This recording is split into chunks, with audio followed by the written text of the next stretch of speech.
let's talk about the women's then. And we kind of got an upset here. No, we got a big upset, right? And obviously, we talked about three teams going into this, which is LA, Atlanta, and Houston. But we both said LA had to be considered the favorite going in. And by that point, when we recorded that show, I'd actually been told about Amira on LA, but it was on deep background, which means I was sworn to secrecy. I wasn't allowed to talk about her on the show. The LA team was doing their best to hide her, right? And they did a good job. Nobody outside of LA knew who she was until the first day of the tournament. Amira is a starter on a women's college basketball program, and they managed to hide her from the rest of the tournament, which I thought was hilarious. By the way, people don't realize how difficult it is to make a college basketball team, period, much less as a starter. That's extremely impressive.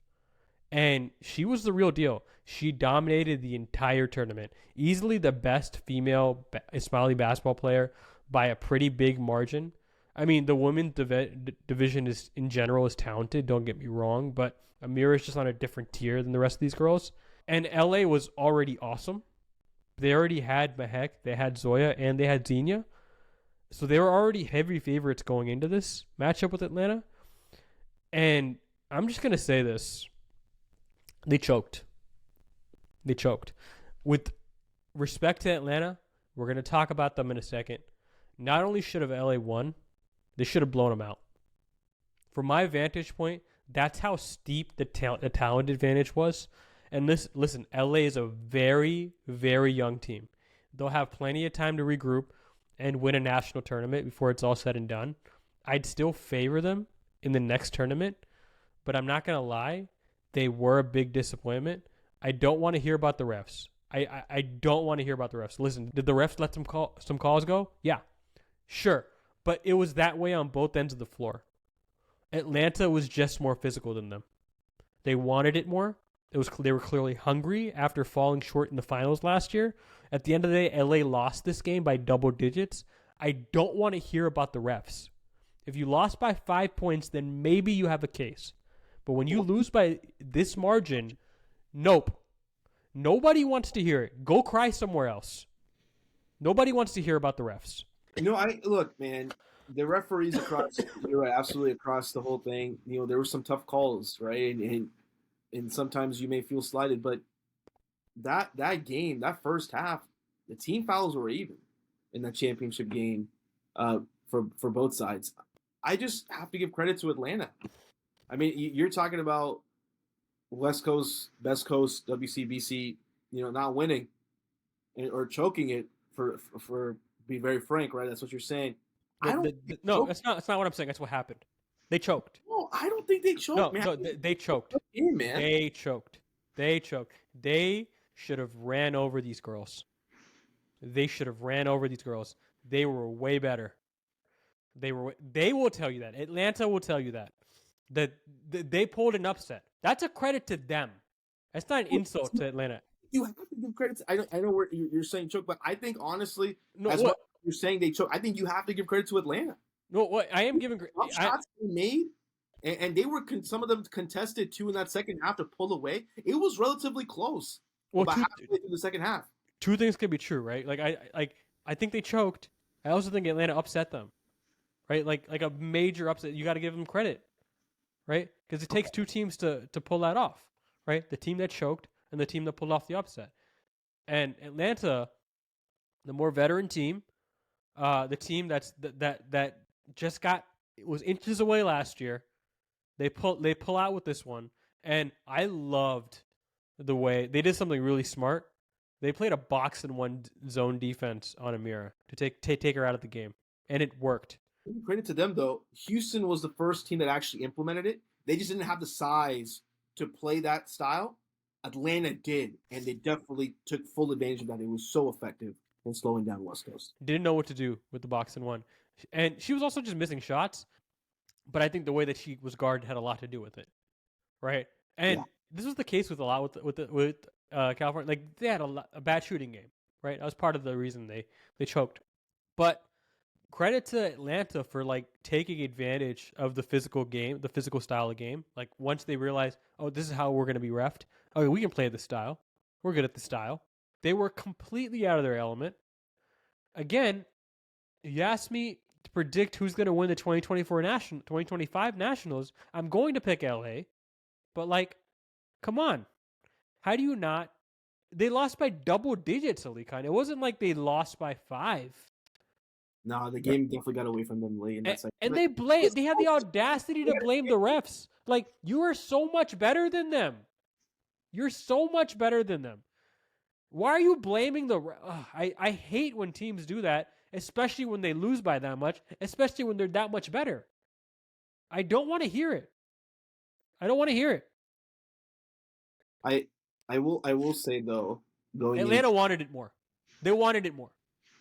Well, considering how close they were, and all the talk, all how everything happened in USIG, they came out and they earned it.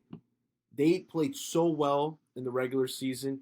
There was a game on Saturday. They played Houston. They blew them out. They blew them out on that game, and that was so impressive to me. They came in, they hit their shots, they played smart. Atlanta's a good team, man, and that's what I'm saying. I know. You know what? You want to call it choke job? You can call it a choke job.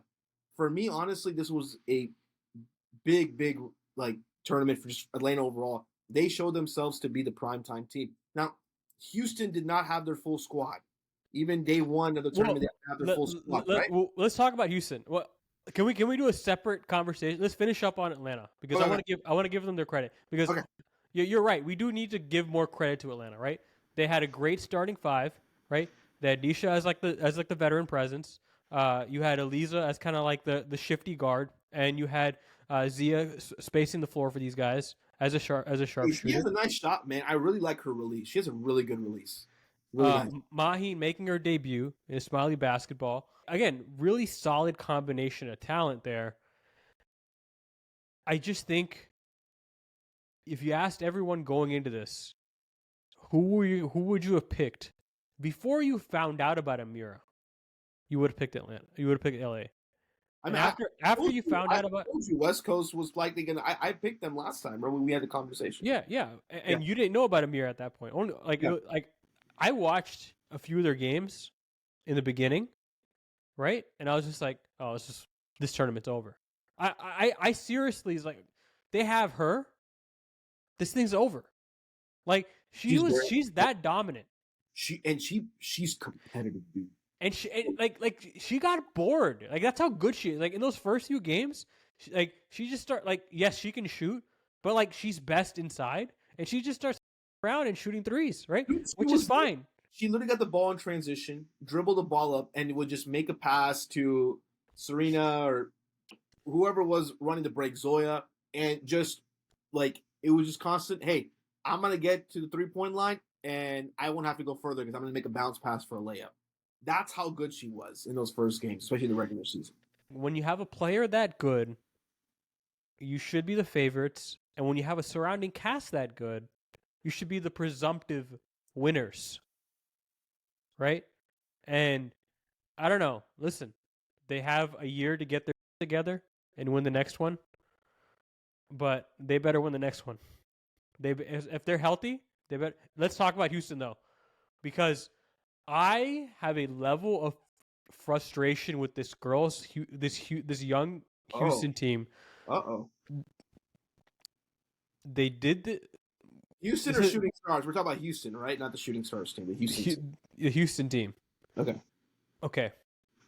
So, cool. I'm glad you brought Sarah Kurji and you brought I'm sorry, excuse me. Ariana. I'm glad you brought those two. But this was not you didn't bring your full squad. Why? What are we doing here? Are you guys just done with the Smiley basketball? Is that the decision you're making? Right? I'm talking direct to camera now. All those girls that chose not to play, are you done with the Smiley basketball? Is that it? Like, have we seen the last of you? Are you done? You're going on with the rest of your life? You done? They're planning on playing in Dubai, but they just didn't play in this round. Okay. But like, is that it? Like, you're saving it for Dubai.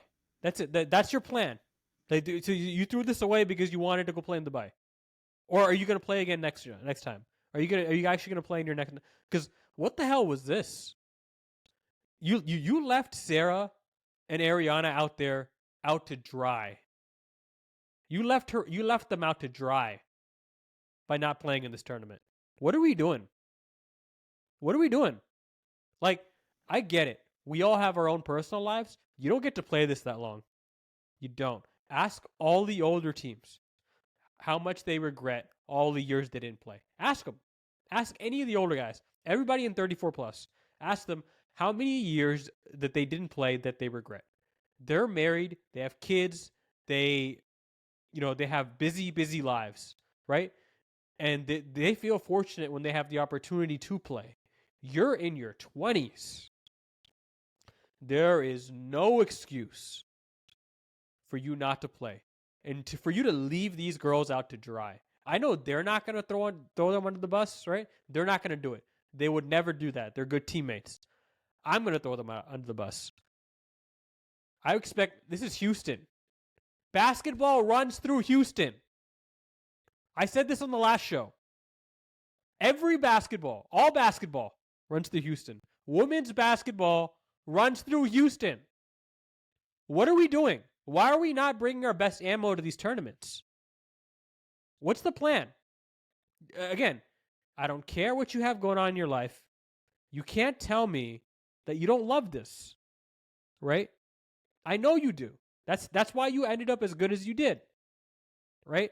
So if you really do love this, this is what you're doing. This is what you're treating it like. It's like a second thing. I'm disappointed. I'm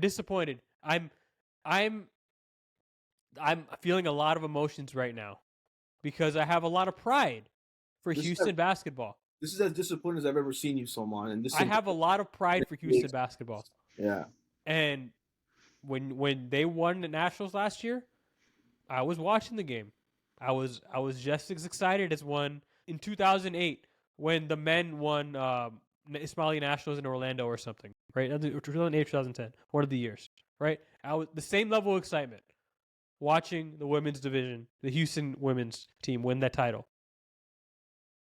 So to see them not bring their best guys to just like, we're done. This is why I don't want to hear this crap from Clutch City about maybe I got one more year left. Stop it. Stop it. You run this thing until the wheels fall off. That's how you respect the game. That's how you respect the game. You don't respect the game by giving it half efforts, especially when you're in your prime. You run this I stopped playing basketball at 18 because I ran out of talent. I wasn't good enough to be in these tournaments. Just to see people just treat this as like a whatever infuriates me. It infuriates me. You know the reason I'm behind this microphone? Why, Salman? Because when I turned 18, it was evident that I couldn't hang. I couldn't hang. So when I see anybody, girls, guys, whenever I see those guys, whenever I see Ismailis quitting, like just we've had a nice run of it. It's done. Time to move on with our lives. Shut up. No. You're disrespecting me. Someone who does not have the talent to do it. Right? Someone who can't do it as well as you. Right? I'm sorry to make it serious, but you're sharing how you feel, bro. It genuinely pisses me off. It genuinely pisses me off when you treat this as like a hobby, as like a side thing. Right? Yeah, we play it for fun for sure. Right? It's fun. It's a fun tournament. We talked about how last week there was gonna be fun events. There were fun events. Everybody had a great time. I'm glad that was able to take place. But you have to treat this with a certain level of respect. I want to see an Ismaili in the NBA. I want to see an Ismaili in the WNBA. I want to see them everywhere in professional sports.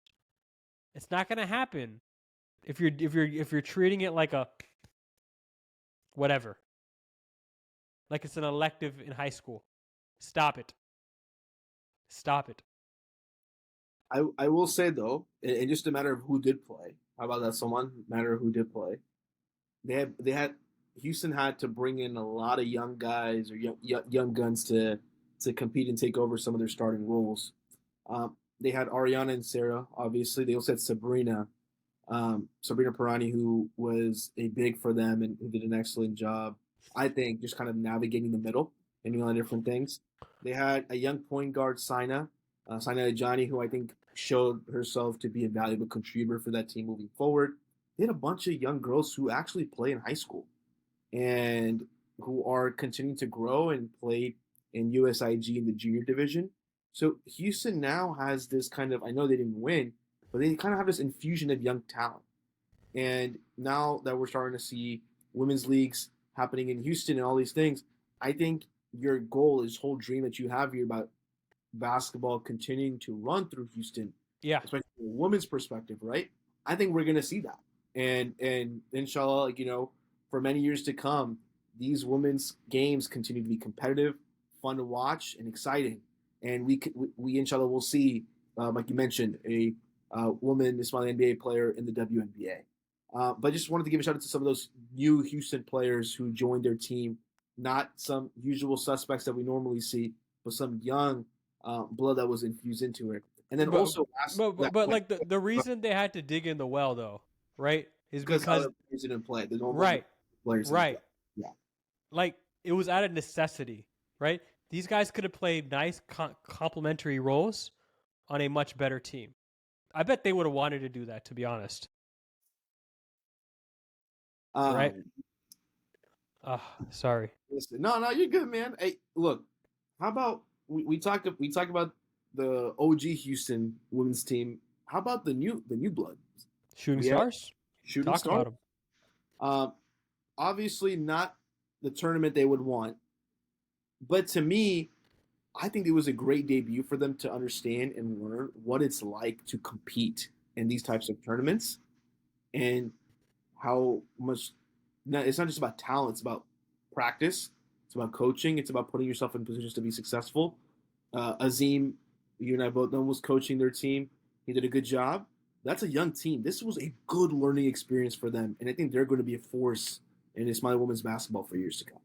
Yeah, and like this Smiley women's division is a physical style of basketball. Like it's even more physical than the men's. I'm not saying that just to say it. I'm saying it because It's it's played real. great defense, No, man. It's it's very yeah. physical. It's very physical, and for a younger team, that can be intimidating. Mm-hmm. But come back, right? Use this as a learning experience and come back. You're gonna get bigger. You're gonna get stronger. You're gonna get faster. You're gonna get more skilled. Yeah. Come back and learn from this experience. One thing I pay attention to with young teams, and I watch this with the junior divisions as well, is how do you come back each day? The way you play Friday, way you play Saturday, way you played Sunday. There should be a big jump between Friday and Sunday, right? Friday being the regular season first game, Sunday being a playoff game. Teams have played you a few times now. They know how kind of what you like to operate, what you like to do, who your best players are. I thought Shooting Stars learned that, and they showed improvement over those 2-3 days. They got the best. They got the most better, right? Yeah. Right. Out of all the teams in the women's division throughout the tournament, for sure, you saw that progression, and that's expected. Listen, like this is kind of what I expected of them, and that's not. It's not necessarily. It's not a bad thing. It's just like it's very hard Yeah. to come in and be a young team. ISO Elite. The reason I had high expectations, it's like they have a supreme level of talent, right? For the 16 plus, like it is kind of insane. Like How much talent they have, yeah. yeah, for that age group. I mean, to start off, they put Dallas to the test, right? Like when you put a serious team like that to the test in like your first game, it's something.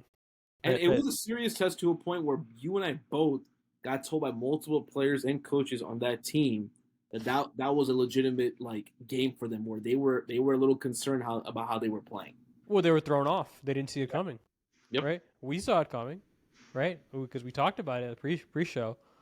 But I mean, most of these teams. I mean, I think the Houston teams. I'll say this: the Houston teams knew, right?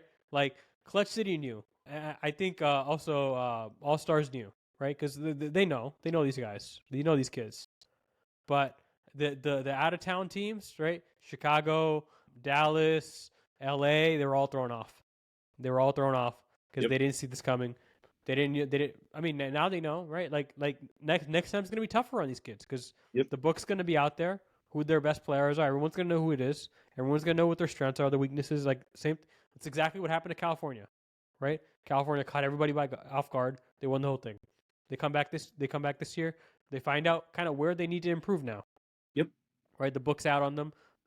And now they just need to make some tweaks to their roster. Let's go ahead and talk about best players, okay? Because we didn't get an opportunity to talk about best players from the women's division. We got a chance to do that for 16 plus, but it's only fair that this week we do it for the women. We got a lot of feedback about that, and that was a mistake of ours. So to me, you have a few names here. We're gonna throw them up on the screen. We try to narrow it down. There's 4 teams. So we went ahead and decided, okay, these are the guys we're getting the most consensus on, right? So what I think when I think about the best player of this tournament, with the bullet number 1, it's hard not to think it's Amira Nayani. I think she's the primary reason LA was so good throughout the tournament up until the finals. Mehek Dalal was obviously a big part of it. That's why she's also on this list.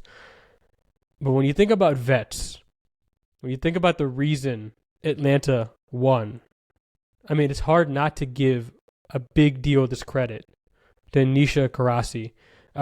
She's been doing this forever. I think she has like 5 titles, right? Like 5 titles, man. Yeah. Like she is the real deal. Basically the standard bearer for Ismaili basketball in the women's division. And I think when you look at the other girls, I mean, like on that Atlanta team, they were more talented. I mean, I don't want to say that we give them credit for, because we did talk about them as among like one of the possible finals teams, right? But we did kind of sleep on them a little bit in that they have Zia Ukani, they got Aliza Sayani, they have a nice, well-rounded team, and there's a reason they finished where they finished, right? They have a lot of shooting. They have a decent amount of depth, right?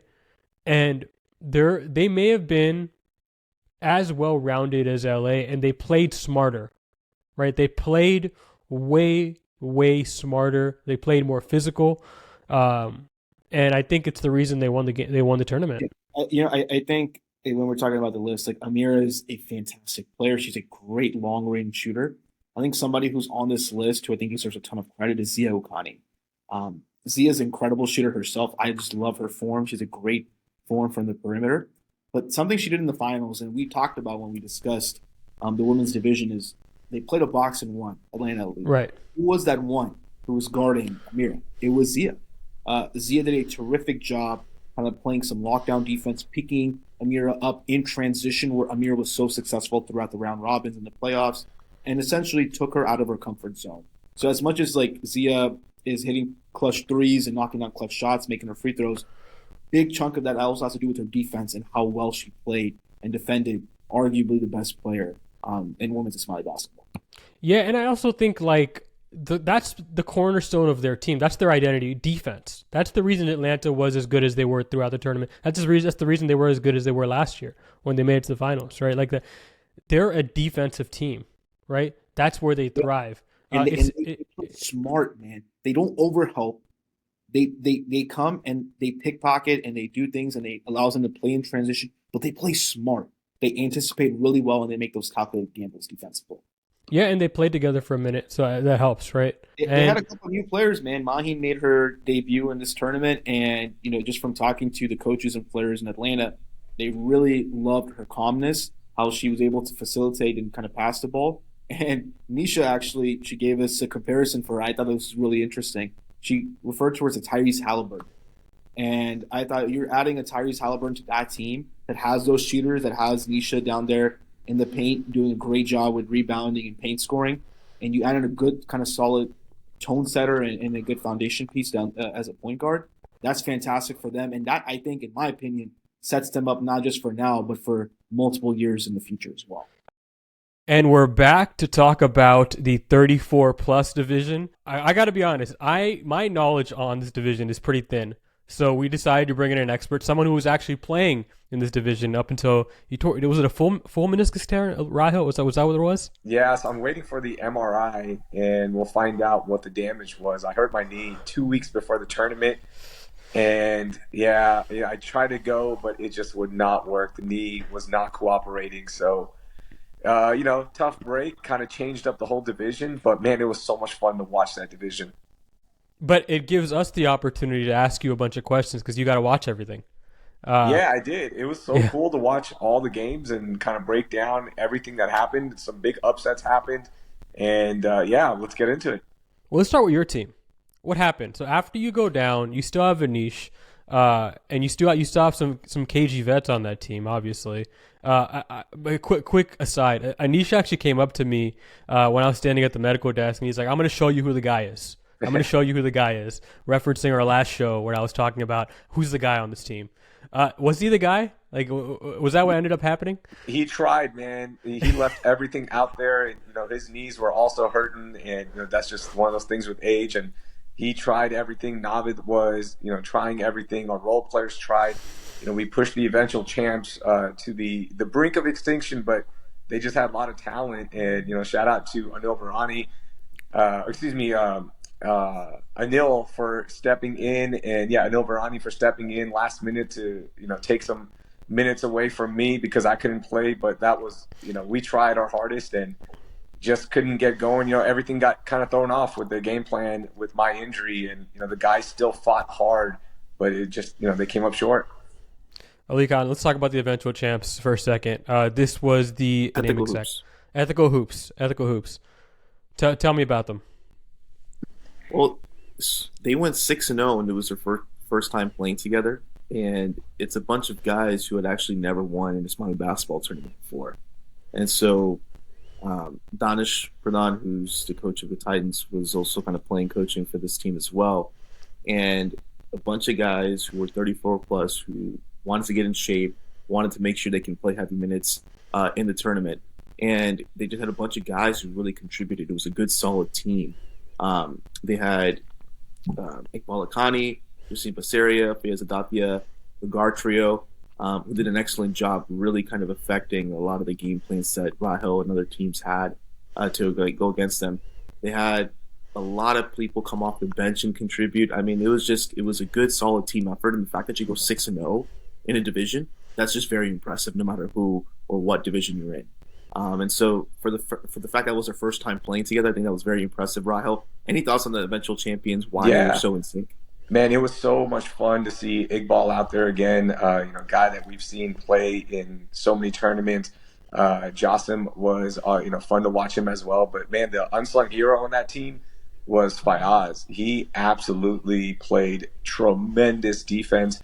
He was all over Navid in our semifinal game and just made life a living hell. And that team was so cool. It was so nice to just catch up with everyone as well. And yeah, they put together a really good team, and they had a lot of great role players step up when they needed them the most. They got pushed to the edge in the first game against the Titans. They were pretty much in a battle throughout, and then their talent kind of pulled away. It was like a 2-point game against us in the semifinals, and we missed one big three. And I was telling the team, like, man, if we take a 5-point lead, the pressure's on them being the number one seed.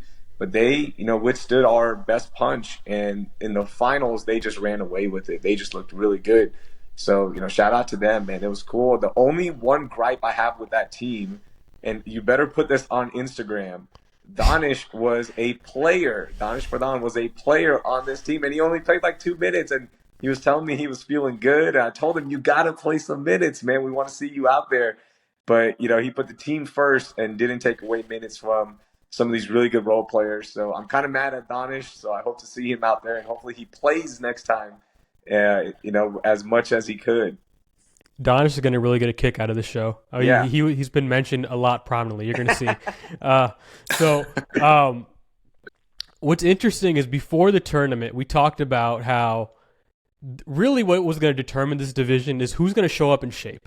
Right, that's what the 34 plus division is, right? Like, who's in the best shape? And this team, Ethical Hoops, like took that to its logical extreme. Like that was their main commitment, right? Because they didn't practice together, right? They all different parts of the country. You can't, right? They basically said we're going to keep each other accountable by just staying in shape. We're all going to get in shape for this tournament and make that the priority. And that was enough. I mean, that was enough. Going 6-0, it really is a huge advantage if you're obviously in shape and healthy. I think health is the second thing for this division, right? Yeah, it was pretty funny. They were on the 34 side, and a lot of the other teams were on the plus side, right? So that catches up. It was the first day, everybody was fresh. Everybody's feeling good. The second day, you can kind of see the game slow down a little bit. And by day 3, when the playoffs hit, you could just see everybody was like, who can survive this, right? Who's going to have gas to outlast their opponent? And that's what we saw in the semifinal with Miami, a.k.a. Maple Syrup, taking on the Dallas Titans. You know, Asif Haderly went off. I think he had 18 points. He just could not miss. And the one thing that Maple Syrup had that the Titans had an advantage over was they had good height. And they did a really good job of making things physical. And that game was – I didn't get a chance to watch too much of it. I saw the end, about the last 6 or 7 minutes. But, man, that was a big upset because I would say most of us had the Titans as one of the final teams, if not the winner of the entire thing. That's what we thought, right? That was our pick before the tournament. And I was surprised to find out that they didn't win.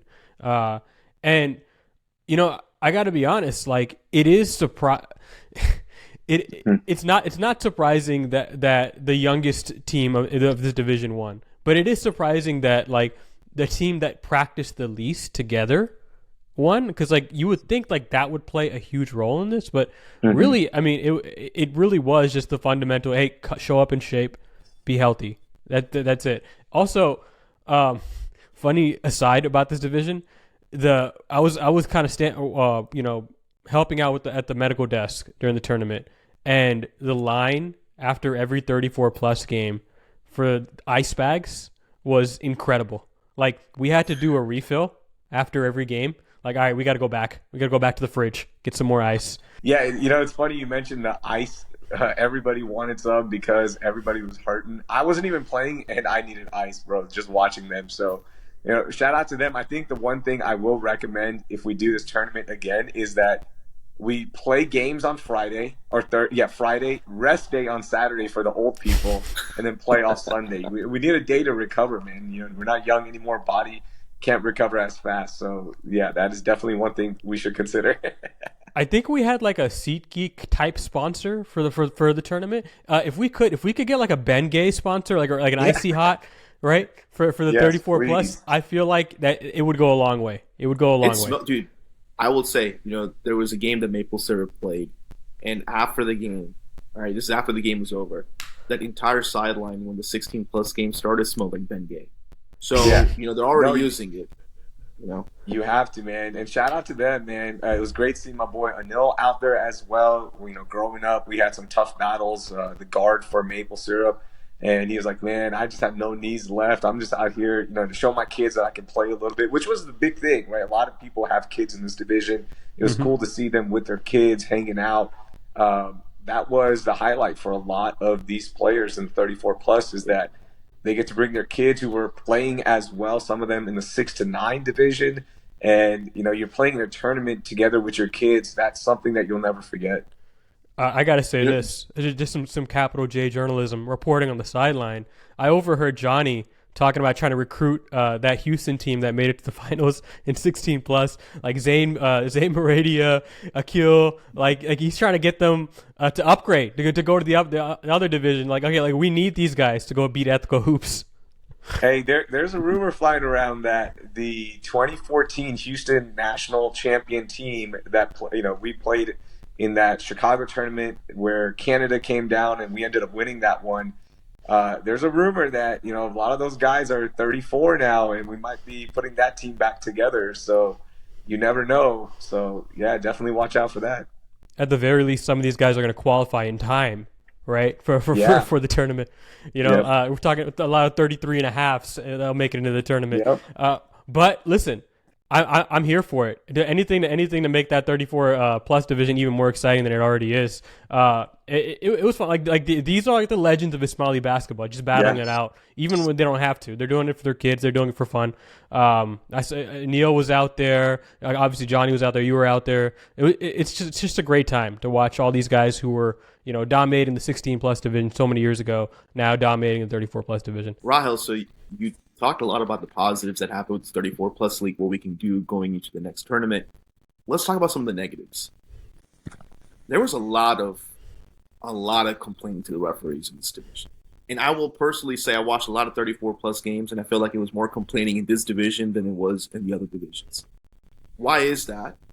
And what were some of the other kind of things that you saw? You're like, man, this is old school Ismaili basketball groups. Yeah.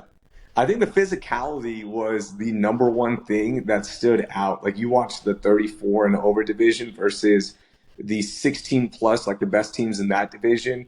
There were some physical plays in that division as well. Like, I'm not saying they're not physical. Just watching that division, I was like, it's different. It's different. But it's more spread out now, right? So it is a more 5-out versus a post play, right? Like, every team had some big guys except for our team. We had no big guys except for Sadiq. So it was definitely more physical. And I will say there was one court back there, and I'm not one to complain about refs. Y'all know me. I never complain about refs. Like, it's a hard job. I'm going to officiate in HYL, like local leagues next summer, because I want to officiate. But there were 2 refs that sucked. It was not good. Like, they were not calling it fair for either team. It was just it was lazy reffing, and those refs actually, I don't think they came back because we complained so much. So yeah, I do agree. Like, there were some actual gripes there with the refereeing, but the big difference was the physicality, man. It was tough inside. I could just see every bucket was hard for every team. We might get our first HYL fine here on the podcast, just handed down from the commissioner. I mean, I'm part of the organizing team. Find me. It's coming out of Shiraz's pockets. Like, I'm just going to take the funds right out of his pocket and put it back into his pocket. Hey, what happened to Showtivity? When we were doing the podcast pre-tournament, I saw the roster and I was like, hey, Showtivity could maybe make some noise. Why weren't they a factor, Rahel? I think they never just found a good groove, right? It was hard for them to just get going. They had so many players. Just trying to find buckets was hard. You could just see, like, Akil was also coaching his son's team in the 10 to 12 division. So, like, going back and forth with that, Shobi tried his damnedest to, like, get going, get buckets. It just couldn't get going. They just never found a flow, unfortunately. And that was one of those moments you go, man, like, maybe if they had like 2 more games, maybe they find that flow. But you could definitely see that they tried hard, man, but they just could never get it going. Akbar told me during the tournament he's James Harden's biggest fan, and man, did he play like James Harden in the playoffs.